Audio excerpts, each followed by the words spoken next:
Wait, you actually drive that thing? He laughed, loud enough for the whole parking lot to hear. Everyone turned to look at me, then at my car. Faded red paint, a tiny dent in the bumper, a little rust around the wheel well. He smirked, tossed his keys in the air, and said, "Looks like something my grandpa would have junked in the 80s. I didn't flinch, I didn't explain, I just smiled. Because what he didn't know was that my so-called junk car was a 1970 Plymouth Superbird, one of only 1920 ever made. NASCAR banned it because it was too fast, and mine worth over $300,000. I paid cash for it, and I let him mock it until the day I watched his face crack in silence.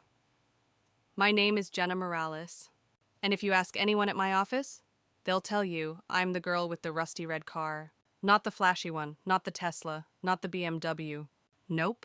Just that old thing that groans when it starts and growls when I hit the gas. To most people, it looks like a mistake on wheels. But to me, it's history. And it started with my grandfather. He was a mechanic here in Albuquerque, the kind of man who knew engines better than he knew people. He never had much. But what he did have, he loved deeply. One of those things was his car, a 1970 Plymouth Superbird. Tore red paint. Nose cone front. Tall spoiler like a fin straight out of a comic book. He bought it in '73 at a government auction. Kept it in his garage like a shrine. Never sold it, never traded it. Just waited for someone who'd love it the way he did. That someone was me. I grew up sitting in the passenger seat. Legs too short to reach the floor, listening to the roar of the engine echo across the desert highway. He used to tell me, "People think fast means new. They're wrong." He passed away when I was 23, left the car to me in his will, along with one handwritten note. Never let the world tell you what something's worth. They'll always guess too low. I kept that note in the glove box. The car needed work body rust, a few parts missing, faded paint, but the engine, the soul of it still intact. So I fixed it up, piece by piece, with my own hands. Didn't send it to some shop or collector, because this wasn't about resale. This was about respect. Now, fast forward to my job. I work at a mid-sized ad agency, Madison North Creative. We pitch campaigns for tech startups and mid-tier brands. The team's young, shiny, always trying to impress each other. And then there's me, rolling into the company lot with a guttural engine roar and chipped clear coat. That's where Derek comes in. Derek Mason, 32, drives a Porsche Cayenne with custom rims. Talks like LinkedIn is a lifestyle. Thinks every woman in the office secretly wants him. Maybe some do, but not me. I was invisible to him, until my car caught his eye. One Monday morning, I pulled into my usual spot. He was standing with 3 guys from sales, holding a coffee like it was a brand prop. He looked over, snorted, and said loud enough for everyone to hear, "Who let the junkyard tour into the employee lot?" The laughter echoed. I felt their eyes, not on me on the car. On the dents, the faded paint, the past. I didn't react. Didn't roll my eyes. Didn't even look at him. I just grabbed my bag, closed the door, and walked inside. But oh, inside I was burning. Not because of the insult. Because of the ignorance. Because that man so proud of his lease payments had no idea he'd just mocked a vehicle rarer than his ego. That afternoon, I ran into Derek in the elevator. He leaned against the wall like it was a photo shoot. "Hey, Jenna, just curious. That thing you drive, it run on gas or steam?" I smiled. "Runs on legacy." He blinked. "What?" I didn't repeat myself, because I wasn't going to explain a car that once outran NASCAR's rules to a guy who thought horsepower was just a sticker on the dash. But I knew something he didn't. Every year, our company holds an internal event called Luxury Day, a showcase where employees can bring their cars, wear their best outfits, and pretend we're all fancier than our paychecks. Derek won Best Car last year. No one else really competed. But this year, I signed up. Didn't tell anyone. Just wrote J. Morales 1970 Plymouth on the form. Kept driving it to work like always. Kept letting them laugh. Because silence is the best primer for a comeback. And mine was just getting started.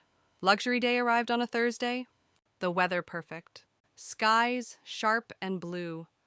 Air crisp, like it had something to prove. I woke up at 5 a.m. earlier than usual. Slipped into dark jeans and a white tee, no makeup, no performance, just me. And the keys to a machine that had waited its whole life to be seen. The parking lot was already buzzing by 8. Chrome, leather, Tesla charging cords. Derek stood near the center, arms crossed, sunglasses on, leaning beside his Porsche like it was a throne. When I pulled in, I felt the glances. Curious, condescending. Same old, but I didn't care. I parked near the edge, under the same faded tree I always chose. I stepped out, patted the fender twice like Grandpa used to do, and walked inside. I didn't hover. Didn't loiter near the hood like Derek did. Because real value doesn't beg for validation. Mid-morning, people started drifting out for the showcase. A few interns circled the Porsche, oohing and eyeing. Derek played it up. Custom rims. Full tech package. I had the leather imported. Someone pointed to my car. Whose is that? Derek didn't skip a beat. Oh, that I think it's Jenna's. She's got a thing for junkers. They laughed. I just waited. At 10:47, a man stepped out of a silver Lincoln and walked straight toward my car. Tan leather boots, faded blue jeans, and eyes that scanned like they'd been hunting treasure. Tom Whitaker. Collector, historian, former NASCAR mechanic. He circled the Superbird slowly, paused at the wing, knelt beside the nose, then stood up and ran a hand across the faded roof. "Excuse me," he called out. "Is this yours?" I stepped forward. "It is. Mind if I take a closer look?" Be my guest. The crowd shifted. People peeled away from the Tesla Model S and the Cayenne. Phones came out. Tom popped the hood, studied the 440 Super Commando engine like a surgeon checking a heartbeat. "Is that original?" someone whispered. "Numbers matching," Tom said, nodding. He turned to me. "Where'd you find her?" "She found me. It was my grandfather's." He nodded, eyes softer now. Then louder, to the growing crowd.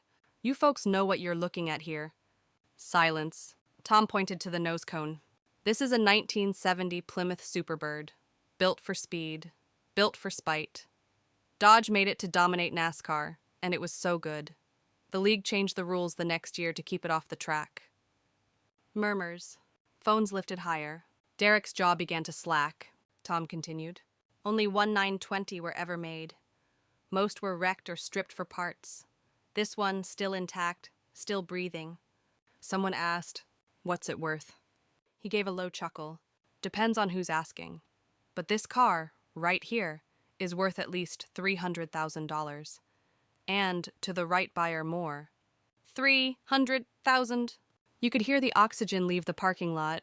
Derek's mouth twitched. One of the interns muttered, "Holy sht." Tom turned back to me. "Thanks for keeping her alive." I smiled. "She's more than metal." "That she is." He shook my hand, then left without fanfare. I didn't gloat, didn't look at Derek. But he looked at me, and for the first time there was no smirk. Just silence. Later that day, during the team lunch, no one joked about my car. No one asked if I was still driving that thing. They asked about the engine, about my grandfather, about history. Derek kept quiet. That was reward enough. But fate had more. The following Monday, our creative director pulled me aside. Said a major client in Santa Fe was running a classic car campaign, something about vintage value meeting modern vision. "You're perfect for it," he said. "Authentic, grounded, different."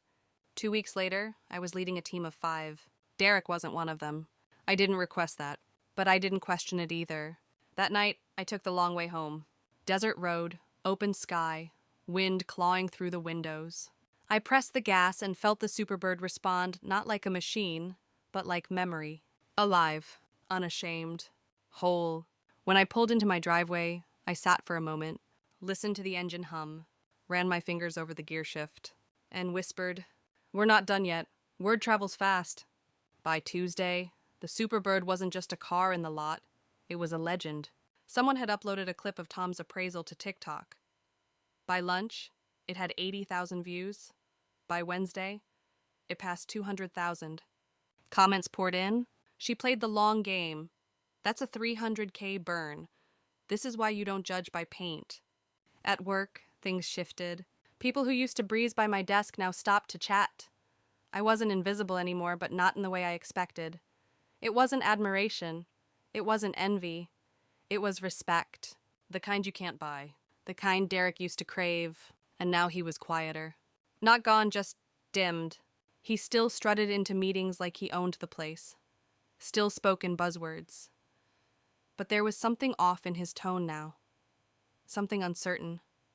The power dynamic had flipped, and I hadn't even raised my voice. But here's the thing: when someone like Derek loses attention, they don't retreat. They reload. On Thursday, we had our monthly strategy meeting. Big room, bigger egos. Derek pitched a campaign for a car insurance client, something about power under pressure. He glanced at me mid-slide. Not everyone drives a classic. Some of us live in the present. A few chuckles, but they didn't stick. Our creative director, Marcus, leaned back in his chair. Jenna, how would you approach it? I didn't hesitate. By showing how legacy doesn't mean outdated, it means proven. Power doesn't need to shout, it just needs to last. Silence. Then Marcus nodded. That's our angle. Derek's jaw tightened. Meeting adjourned. The next week, I led the creative for that campaign. Derek was assigned analytics. The message was clear. And yet, he wasn't done. One afternoon, I found him leaning against my car. He didn't look smug. He looked annoyed. So, you win. I raised an eyebrow. It wasn't a contest. Come on. You made me look like a fool. I didn't say a word. He kicked at the gravel. You knew what you were doing? I didn't answer. Because he was right. And I wasn't sorry. He straightened up. Fine. You have your moment. Let's see how long it lasts. He walked off. And I let him, because what he didn't realize was this wasn't just a moment. It was a movement. 2 weeks later, I got a call from a woman named Carla James, editor at Gear and Grit, a digital magazine for car enthusiasts. She'd seen the video, wanted to do a feature, not on the car, on me. A young woman honoring a classic in a modern world. It's rare, authentic. We want your voice. We met at the lakeside diner where my grandfather used to take me. She brought a photographer. I brought the car. We talked for hours. About heritage, about silence, about why I never corrected Derek in the first place. Because I wanted them to show who they were, before I showed who I was. The piece ran the following month. Title, Horsepower and Humility, The Woman Behind the Superbird. Over 500,000 reads in a week. I got messages from women in Wisconsin, teenagers in Detroit, even a retired drag racer in Nevada, all saying the same thing. Thank you for not backing down. At work, it was quiet again, but a different kind of quiet. No more whispers. Just wait. The kind that follows someone you underestimated and can't ignore anymore. One morning, Marcus pulled me into his office. Jenna, we want to pitch a new series legacy campaigns. You'll lead it, name it, build the team. It's yours. I nodded slowly. Why me? Because you made us look again. And this time, we saw. I walked out of that office with a notebook full of ideas. But one stuck in my head. Let value speak for itself. That became the tagline. That became my brand. The following Friday, Derek cleaned out his desk, said he was pursuing new ventures. No one asked where. No one asked why. I didn't gloat. I just walked past his empty chair, dropped my keys on my desk, and got to work. Later that night, I drove the Superbird through the desert.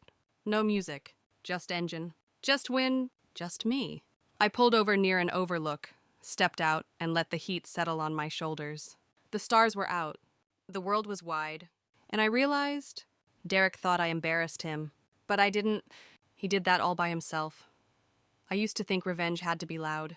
Had to come in the form of shouting matches, bold confrontations, courtroom slams. Turns out, real revenge. It's the silence that follows when they realize you never needed to raise your voice to win.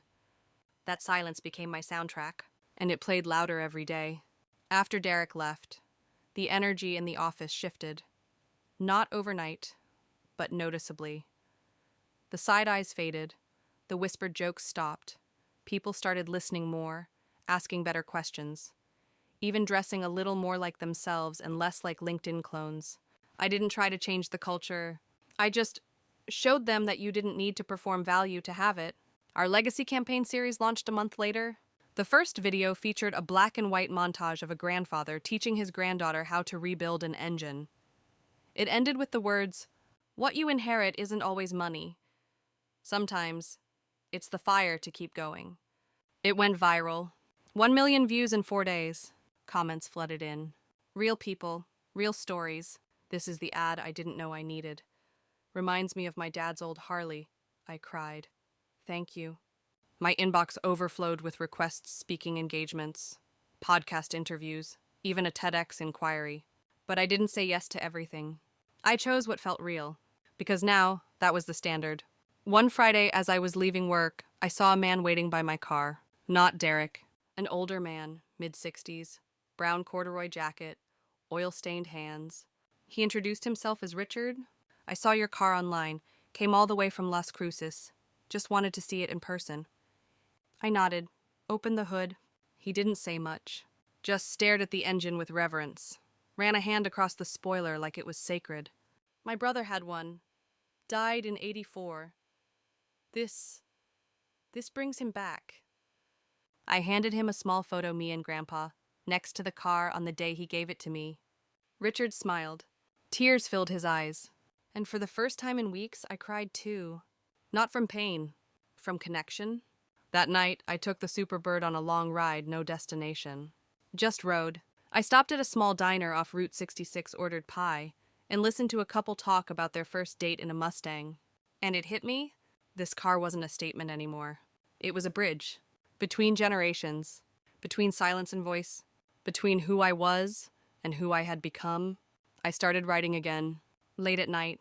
Between pitches. At red lights. Little essays. Thoughts. Why rust isn't decay. How to know you're being underestimated. The myth of loud leadership. I posted them quietly. Under my name. No hashtags. No fluff. Just truth. And they spread because truth always does. One morning, Marcus called me into his office. You're more than a creative director.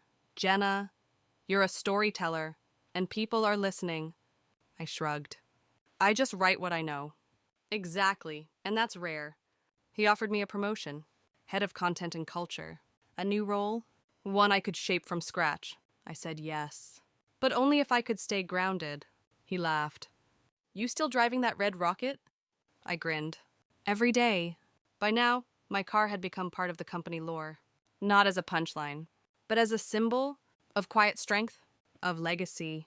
One afternoon, I passed by a group of interns in the lot. They were standing around a weathered Jeep, excited. One of them pointed at me. That's her, the Superbird woman. I waved. They waved back. No mocking. No irony, just respect. And I realized something else. All those years I spent feeling invisible. They just weren't looking properly. But now they were, and I didn't need to prove anything. Because the car did. Because the work did. Because I did. In silence. In gear. In motion. One day at a time. Some endings don't come with applause. No dramatic music. No final punch. Just a moment quiet. Certain when you realize you've already won. That moment came for me on a Tuesday. I was at the Auto Museum in Santa Fe, speaking at a panel on modern legacy. I wasn't supposed to be the main event, just the warm-up. But halfway through, the curator pulled me aside. Someone special wants to meet you. He led me into a small, glass-walled room, and there she was. A woman in her 70s, pearl earrings, steel gray hair pulled into a loose bun. She smiled. You're the girl with the red Superbird. I nodded. Yes, ma'am. She walked slowly toward me. Her hands moved like she once held wrenches. I had one once. Drove it through 4 states. Drag raced it in high heels. We both laughed. Then she paused.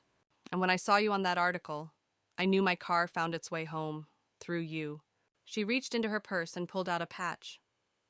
Old, worn. It read Bird Girls Club, 1976. We weren't allowed at the tracks, so we made our own club. She pressed it into my palm. Now it's yours. I didn't have words. Just gratitude. Just awe. After the event, I sat alone in the car for a long time. Patch in my hand. Hands on the wheel. Engine humming low. This wasn't just about reclaiming dignity anymore. It was about preserving memory. About honoring everyone who was told they were too small to hold power. Too soft to drive loud. Too gentle to lead. Back at work, things were steady. Not quiet, just steady. Respect doesn't need noise to live. The interns I used to avoid now sat in my office, asking how to lead with integrity. Designers asked for feedback, not flattery. And the CEO, he asked for my thoughts in board meetings. Not because I spoke loud, but because when I did, it meant something. I wrote more, spoke less, But when I did speak, people leaned in. One night, I received a letter. No return address. Inside a simple card. No name. No note. Just a photo of Derek standing beside his Porsche, posted with a for sale sign. And scribbled on the back, "Thanks for the lesson." I didn't smile. I didn't gloat. I just tucked it away. Because sometimes, the best lessons echo in private. The company expanded our legacy campaign to other cities. Chicago, Austin, Flagstaff. Everywhere I went, someone had a story about a father's truck, a mother's station wagon, a sister's bike. Memory has wheels, and I had become its driver. Years later, I stood on the edge of a stage, holding a mic. Not for a panel. For a keynote. 1,000 people, quiet, waiting. I looked down at the patch stitched into my sleeve. Bird Girls Club. Still faded. Still proud. And I told them this. Value doesn't always come with shine. Sometimes it comes with dust, with rust, with silence. But if you hold it long enough, treat it well enough, and believe in it deeply enough, it reveals its worth. Not when others say so, but when you decide it's time. The room held its breath, and I knew that's what legacy really is. Not a trophy, not applause. It's a whisper. That outlasts every laugh, every doubt, every man who ever said, "You sure you want to drive that thing?" Because yes, I do, and I always will.